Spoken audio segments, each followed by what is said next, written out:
This is the Thoughtful Travel Podcast. I'm your host, Amanda Kendall of the notaballerina.com travel blog. Every episode I'll share travel tales from several fellow travel lovers, and together we hope to entertain and inspire you, remind you of some of your own great travel experiences, and encourage you to hit the road again soon.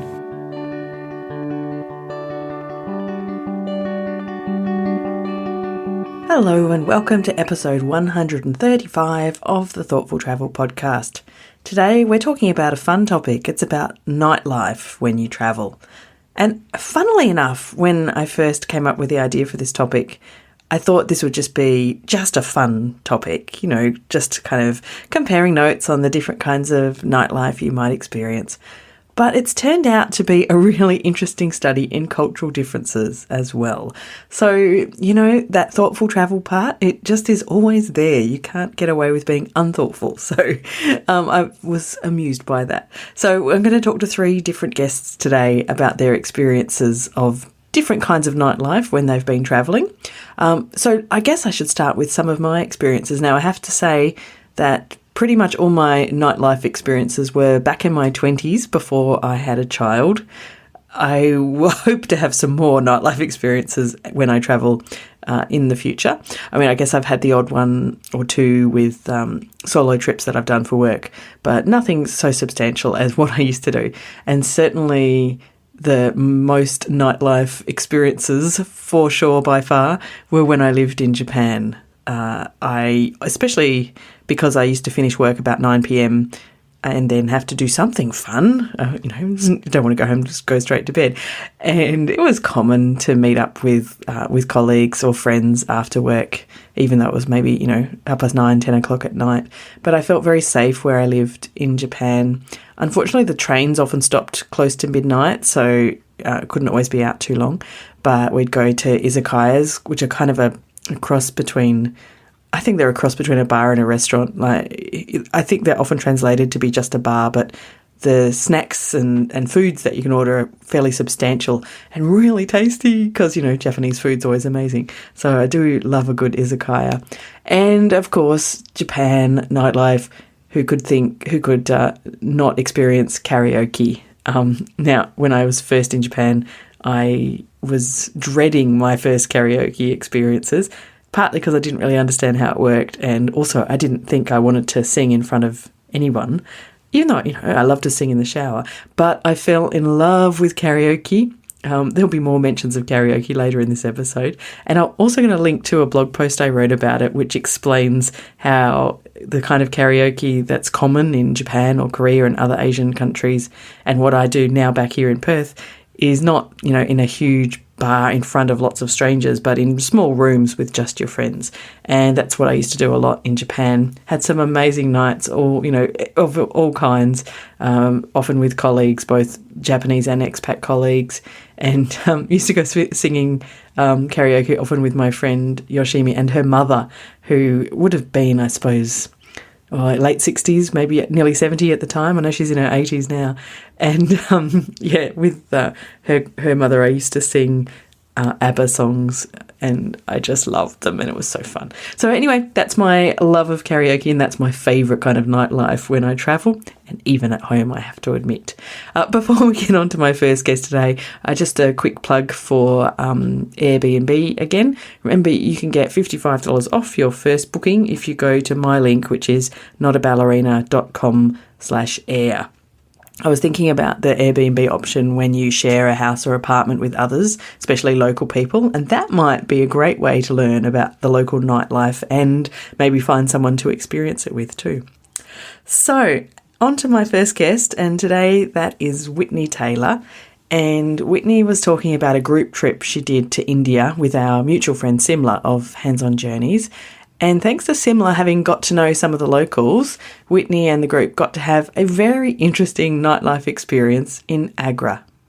Not many people do this, but when we're in Agra, which is where the Taj Mahal is, that night that we got back, we went out. There was me, another girl, Simla, and two older ladies. One of them, which is a mother, and she can drink way more than what I can drink. She loves to party. We actually went to an underground nightclub in Agra. which not many people could say they've done. That's pretty I've been cool. to a club in India. What a cool experience. So what's an Indian nightclub like? What's different or the same? Oh, okay. So what's different is for a male to go to the nightclub, they have to bring a female. Oh. They're not allowed in if they don't bring a female friend. Wow. So it was actually the first time we went with the hotel managers who similar knew. Mm-hmm. It was the first time we actually got to go to it because they didn't have a female friend to take before. Oh, no way. Well, they were lucky. Yeah, they were very lucky. It was down this alleyway, this very long dirt road where I thought my liver was going to get sold. It was in the middle of kind of nowhere, but the funnest night I've ever had out. The other funny thing about this nightclub is when you went in there, kids are allowed. Kids are allowed at this nightclub. There were children at this nightclub with their parents. Like young children, like their parents just brought them with them. Yeah, 5-year-olds, 3-year-olds, brought them with them. Wow. Yeah, wow. It was a lot of fun. And there was a range of Indian music and there was a range of Western music. I think I heard Justin Bieber play like 5 times throughout the night. That's 5 times too many in my opinion. It's 5 times too many in my opinion too. But it was an incredible experience, something that you probably would not get to do on your own if you're traveling India by yourself. No. I would not be wandering down into a nightclub. No, I would not do that. That's amazing. So if parents are bringing kids and stuff, I mean, is it otherwise like a nightclub here? I mean, you know, are people drinking much, or is there no alcohol, or what's going on? Oh, there were people drinking, probably not as much as what we were. There was probably like a bit of food, like a little bit, not really restaurant, but it was definitely underground. It was definitely nightclub style, like what's in Sydney at King's Cross. Okay. It was, I don't think there's a huge clubbing culture there. So It was just kind of like this fun music night out with a bar vibe. It was a lot like back home, just with the twist of having kids. You know, that's amazing. Take your kids out for the night. And plenty of women, because otherwise there's no men coming. Yeah, plenty of women because there's no men, which is strange because the culture in India, you know, the males tend to hold hands with other males in public. It's not seen. It's frowned upon to kiss in public, to hold hands with a female in public. There is this real, you know, equality of women that isn't very good in India.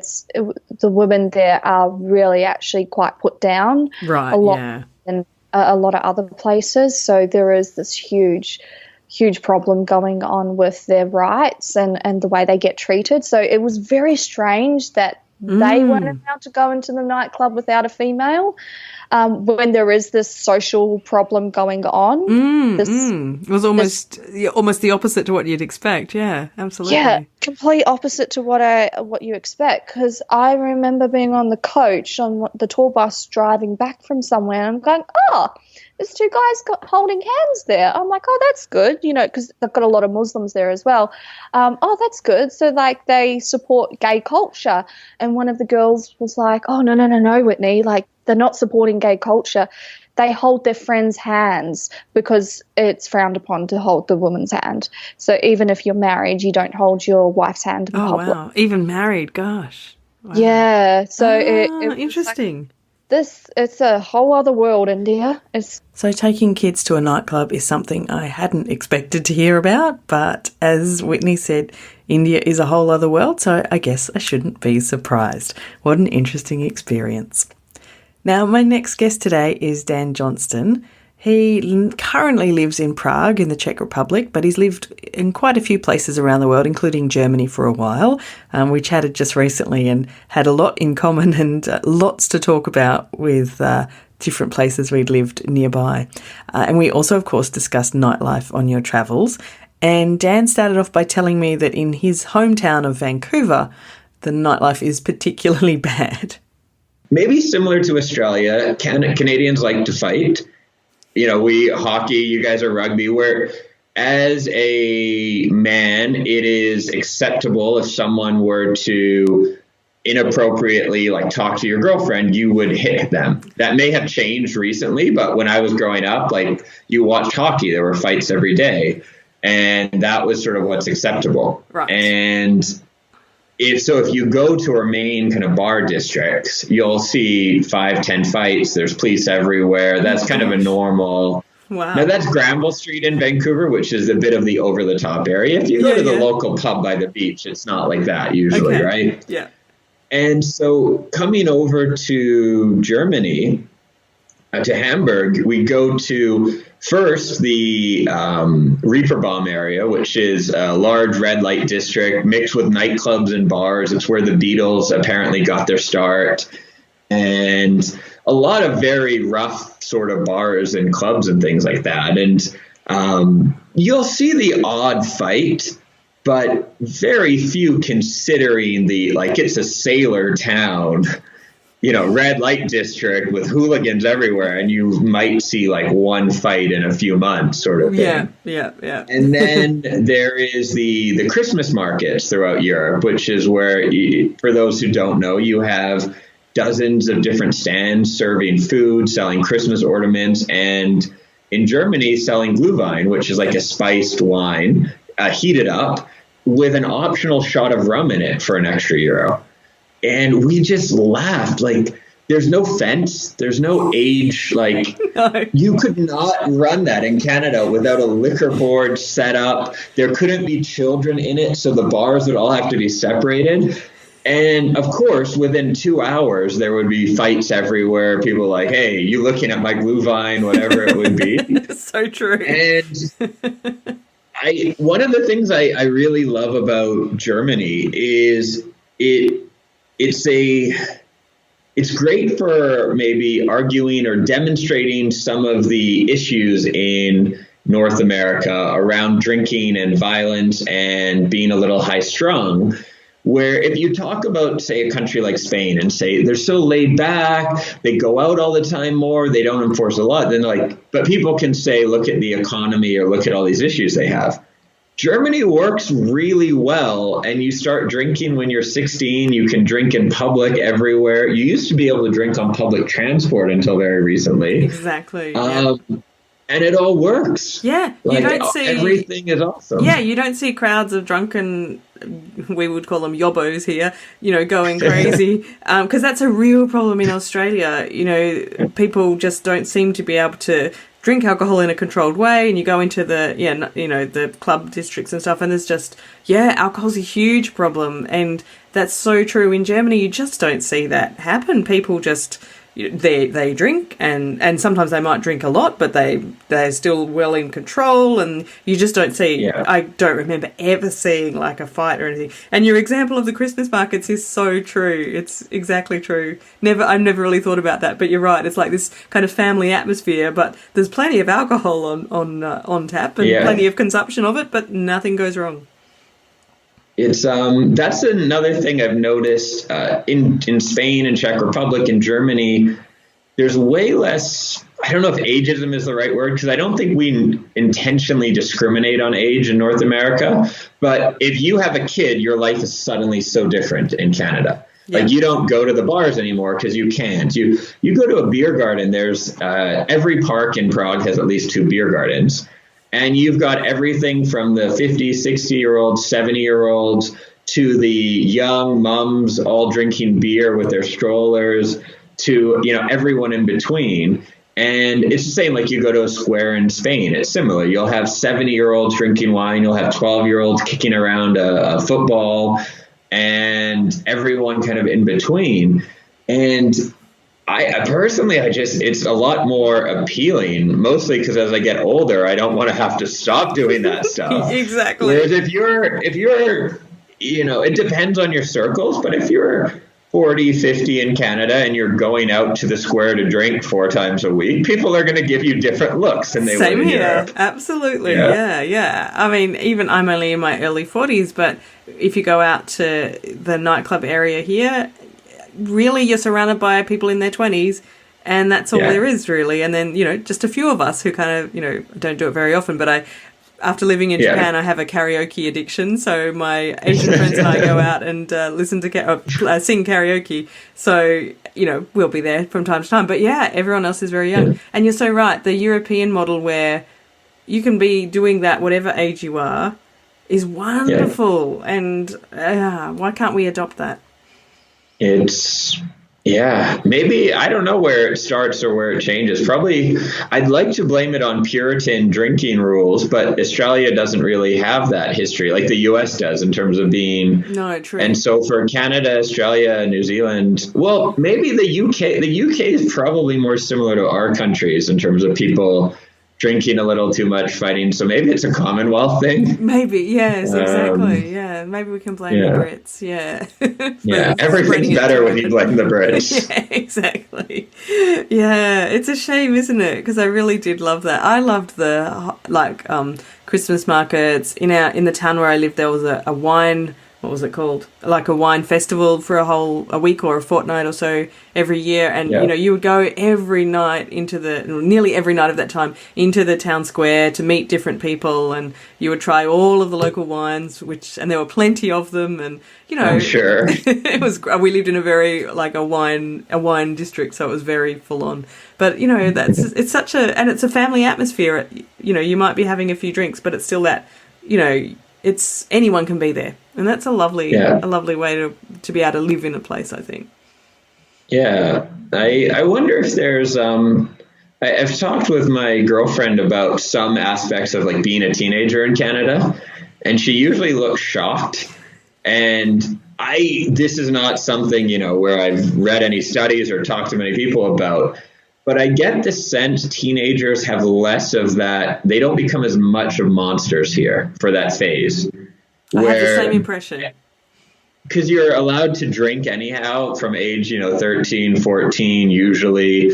And you're going to the same places to hang out that you would with your parents anyhow. There's not this big, I want to be different than you kind of, and then whatever consequences come from that. Yeah, exactly. Yeah, I think that's true. And if you go out, you're not going to see in Australia or Canada, you're not going to see your parents. They're not going to be anywhere in the same places that you're going to go. Hopefully not. It's weird if you're that would be weird, exactly. Whereas in Europe, you're probably going to see, all kinds of people. Yeah. I remember even back when I was 14 and I went I studied German in high school and I went on a school trip. So we went to Germany for a month.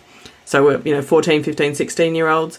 And the sort of things we would do with our host brothers and host sisters, we'd go out in the evening and it was, already well dark, and we go to kind of, I don't even know what they were. They obviously not strictly a bar, but kind of I suppose an evening, a cafe kind of place. But the sort of things that I had never done on my own, with my friends back here, it just would not be the done thing at all. But it felt very much like what you would do here when you were, an adult and later. So, and I think that's just, it's normal there, and you get gradually exposed to it and you don't go nuts the way that we do here. So, interesting. That's a great observation about nightlife that I'd never really articulated.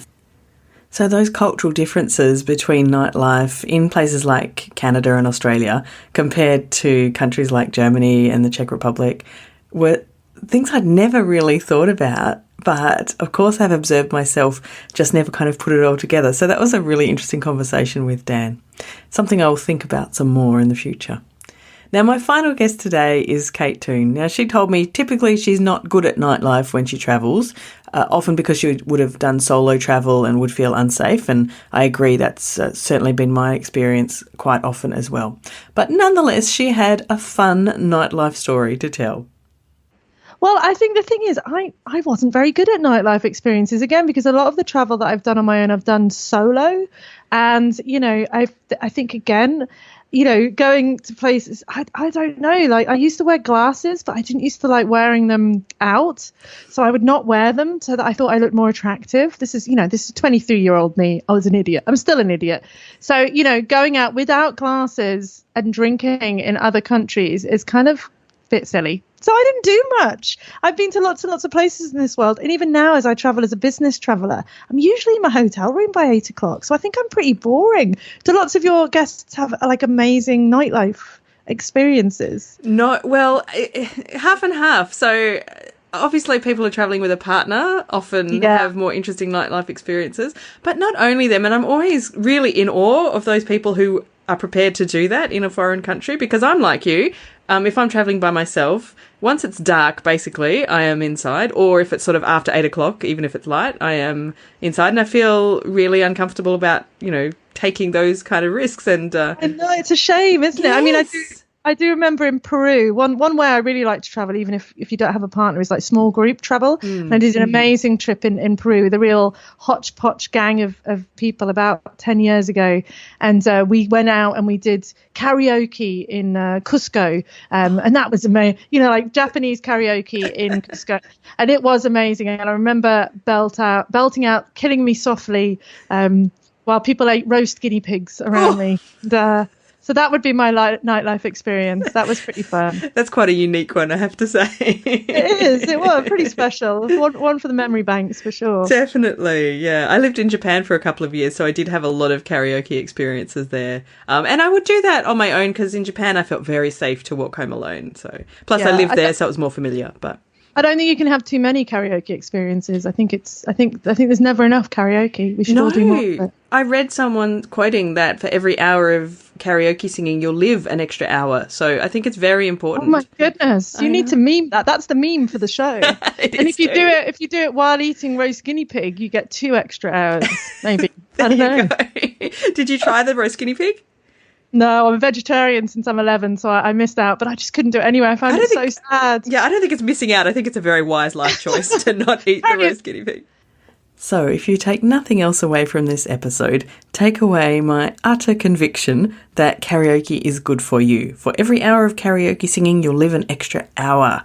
I think it's something to live by. And if we're ever in the same city, then let's go sing karaoke together. It's awesome fun. So thank you very much for listening to episode 135 of the Thoughtful Travel Podcast.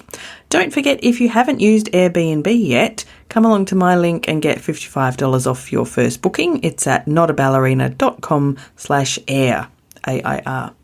Also in the show notes, which I will leave at notaballerina.com/135, I'm going to leave a link to my post from a few years back about what karaoke singing my style, or not my style, most of Asia's style is like. So karaoke in small rooms or karaoke boxes, because I want to convince you that it's awesome.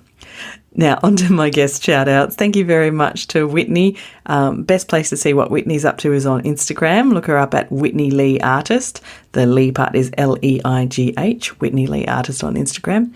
Thanks also to Dan at Dreams Around the World. Now, Dan has actually got a special link for Thoughtful Travel Podcast listeners with some information about living a location-independent lifestyle. So you can go to dreamsaroundtheworld.com/The Thoughtful Travel Podcast and get some extra info there.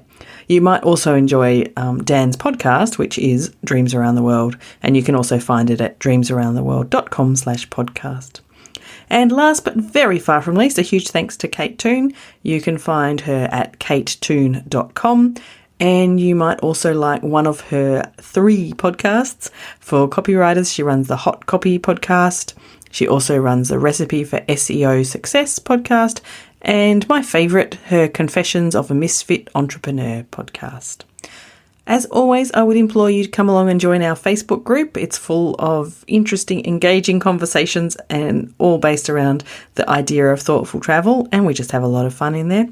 Just search for Thoughtful Travellers in Facebook or go to the link in the show notes. And just as a reminder, the show notes are at notaballerina.com/135. Thank you very much for listening.